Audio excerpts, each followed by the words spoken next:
So وَتَأْكُلُونَ التُّرَاثَ أَكْلًا لَمَّا. And then Allah tells us the root of all of this. Why should you be honored? وَتُحِبُّونَ الْمَالِ. You love wealth. You love what? These were all actions on the outside, right? You don't honor the orphan. You don't encourage each other to feed the needy, the ones who can't help themselves. Then you love to eat. You eat the inherited wealth or the wealth you didn't work towards, and you hoard it all together and like to consume all of it. Then at the end of all of these outwardly actions, Allah mentioned something inside. And that's the last is the worst crime. So what's the worst crime? وَتُحِبُّونَ الْمَالِ. You love wealth. That's your real crime. In Surah At-Tawbah, Allah actually issues this threat to the believers.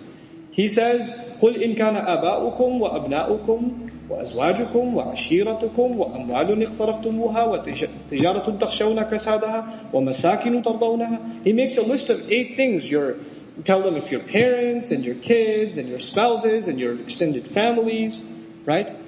And then the monies you love to compile, the savings you like to make, and the businesses that you always fear are going to go down. Thousands of years ago, people feared business will go down. Today, is it the same? Is it always business news everybody's watching? The economy is not doing so well. The business you feared will go down. تَخْشَوْنَ كَسَادَهَا وَمَسَاكِنُ تَرْضَوْنَهَا. And the homes you are so happy with.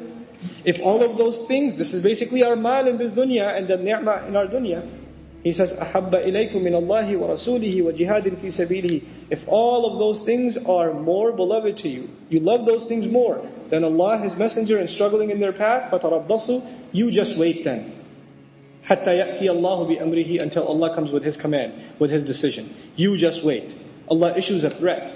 And then the biggest curse of Allah in that ayah is, وَاللَّهُ لَا يَهْدِي الْقَوْمَ الْفَاسِقِينَ. It is Allah who will not guide. He will not guide the corrupt nation. He calls these people the corrupt, who love this more than Allah. Here He says about the kuffar, you love money. تُحِبُّونَ الْمَالِ حُبًّا جَمًّا. Jam in Arabic يدل على الكثرة. More specifically, jam in Arabic is used when you have like a ruler or a scale, and you fill it up all the way as far as the scale goes, right? Beyond the scale, you're just filled to the brim, that's called, right? So you love wealth as it's filled to the brim. It has to be like fully loaded. It has to be that kind of wealth. That's what you're in love with. وَتُحِبُّونَ الْمَالَ حُبًّا جَمًّا. So وَتَأْكُلُونَ التُّرَاثَ أَكْلًا لَمَّا. And then Allah tells us the root of all of this. Why should you be honored? وَتُحِبُّونَ الْمَالِ. You love wealth. You love what? These were all actions on the outside, right? You don't honor the orphan. You don't encourage each other to feed the needy, the ones who can't help themselves. Then you love to eat. You eat the inherited wealth or the wealth you didn't work towards, and you hoard it all together and like to consume all of it. Then at the end of all of these outwardly actions, Allah mentioned something inside. And that's the last is the worst crime. So what's the worst crime? وَتُحِبُّونَ الْمَالِ. You love wealth. That's your real crime. In Surah At-Tawbah, Allah actually issues this threat to the believers. He says, قُلْ إِنْ كَانَ آبَاؤُكُمْ وَأَبْنَاؤُكُمْ وَأَزْوَاجُكُمْ وَعَشِيرَتُكُمْ وَأَمْوَالٌ اقْتَرَفْتُمُوهَا وَتِجَارَةٌ تَخْشَوْنَ كَسَادَهَا وَمَسَاكِنُ تَرْضَوْنَهَا. He makes a list of 8 things. Tell them if your parents and your kids and your spouses and your extended families, right?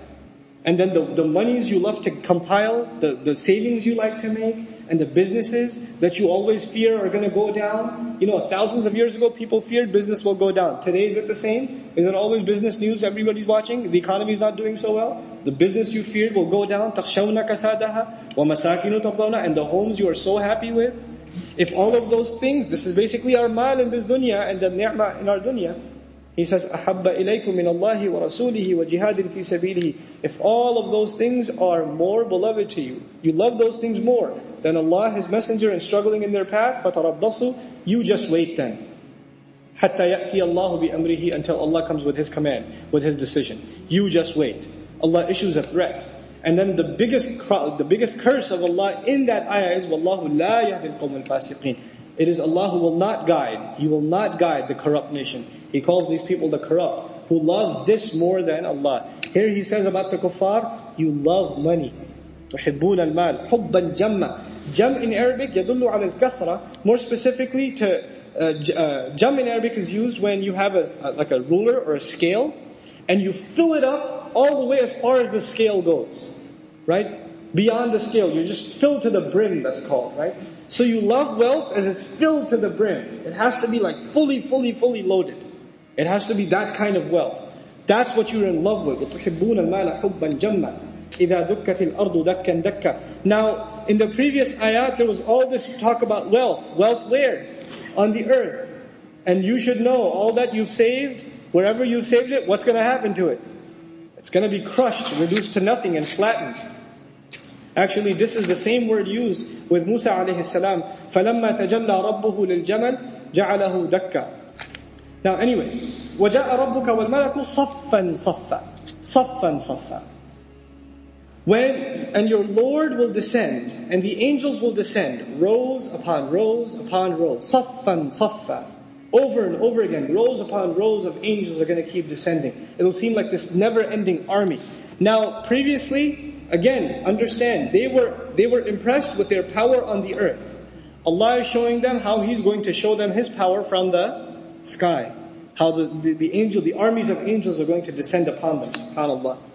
In the previous surah, we were asked to reflect on the sky, and it's a different kind of reflection now. We were told, وَإِذَا السَّمَاءِ كَيْفَ رُفِعَتْ. Didn't they look to the sky how it was elevated? And now on that day, when you look at that sky, the angels are descending. You know, one last thing about this, them loving inherited wealth, and them saving it on the earth for them. Allah says about Himself, إِنَّا نَحْنُ نَرِثُ الْأَرْضُ وَمَنْ عَلَيْهَا وَإِلَيْنَا يُرْجَعُونَ. We are the ones, in fact, who are going to inherit the earth. Allah says about Himself, He will be the one to inherit the earth. Do you think you're inheriting the earth? Do you think your children are inheriting the earth from you? Your house, your assets, your property, your car? Who's in the end going to inherit the entire earth? It is Allah Azza wa Jal. So, إِنَّا نَحْنُ نَرِثُ الْأَرْضُ وَمَنْ عَلَيْهَا. Now Allah says, now the human being will be informed. What did he make a priority out of? And what did he put on the back burner? That's the translation I'll prefer here. بِمَا قَدَّمَ. What did he give priority to? What took taqdeem for him? What was priority number one? What took precedence? وَمَا أَخَّرَ. And what could wait? What were the things that you put on the back burner? The crime of the human being isn't necessarily that he doesn't do a good deed. The human being says, it can wait. I can do it later. The crime of the human being isn't necessarily that he doesn't leave sin. He says, I'll leave it later. Or, let me do what I want right now. I'll do that later. I have time. Taqdeem and ta'khir, not the grammar one. The one for life. Human beings will be thoroughly informed. What were your priorities? What did you put ahead? What came first for you? What came later for you? بِمَا قَدَّمَ وَأَخَّرَ. The other meaning of قَدَّمَ وَأَخَّرَ in Tafseer Juz Amma I mentioned also. قَدَّمَ also means what you've sent forward. You've done deeds, you've done works, and every one of them are waiting for you. Our deeds are waiting for us. كُلُّ نَفْسٍ بِمَا كَسَبَتْ رَهِينَ. You've sent collateral over. You've sent deeds over for processing. And you're going to meet those deeds on Judgment Day. I don't meet my deeds now, I just do them now. I will meet them then. وَوَجَدُوا مَا عَمِلُوا حَاضِرًا. Then you're standing face to face in front of their salats. If your salat was lousy, you'll be standing in front of a lousy salat, staring right at you. That's what it's going to be.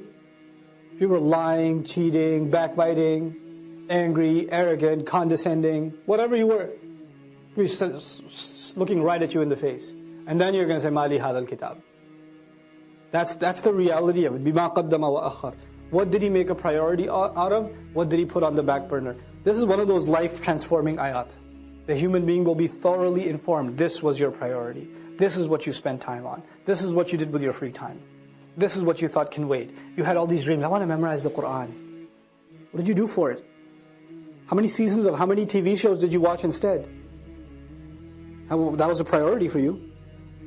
Well, you wanted to memorize, but it can wait though. Inshallah, one day, when my heart is purified, then I shall start.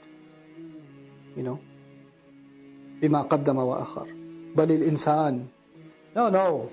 Yes, on that day the human being will be given thorough news, but it's not like the human being's blind now. Rather, the case is that the human being, عَلَى نَفْسِهِ, against his own self, basira, is fully insightful. There is one person that knows so much about you, and nobody else knows about you.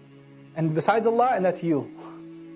You have an insight into who you are, what your flaws are, what your limitations are, what your capabilities are, what your strengths are, what your weaknesses are, what opportunities you avail, what opportunities you get lazy about. You know that about yourself more than anybody else. And you and I decide to lie to ourselves. We just decide we're not going to have an honest conversation with ourselves, and about ourselves with Allah. We don't want to have that honest conversation. For some people, all they want at the end of their life, what is success to them? Maybe I'll own a house. That's success for them. Maybe if I have this much money, that means I have success. Maybe if I got married to this one or that one, maybe that means I have success. But I go back to what I started with. There are some people who are happy with doing just the minimum. Just the minimum. But I am here to tell you, the young people in the audience today, Allah has blessed you, and I am telling you, He expects great things from you. He does not expect the minimum from you. There are so many Muslims, the only thing left of Islam is their name. That's the only thing left. They don't care about salat, they don't care about halal and haram. They're far from this deen. What can I do to further this deen?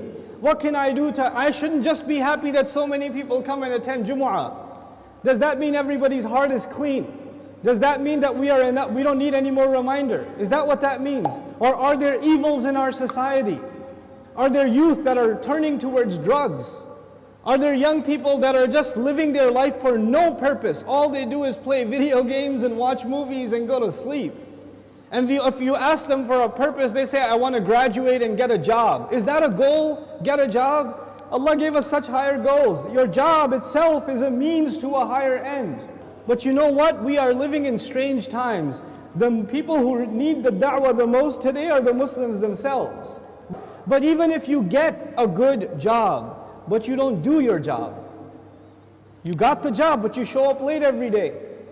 You got the job, but you don't finish any projects. You're sitting there at the desk wasting your time. You're going to lose that job. Somebody else will come and do it for you. You will not keep that job even if you qualified. Qualifications are not enough. You have to do the work.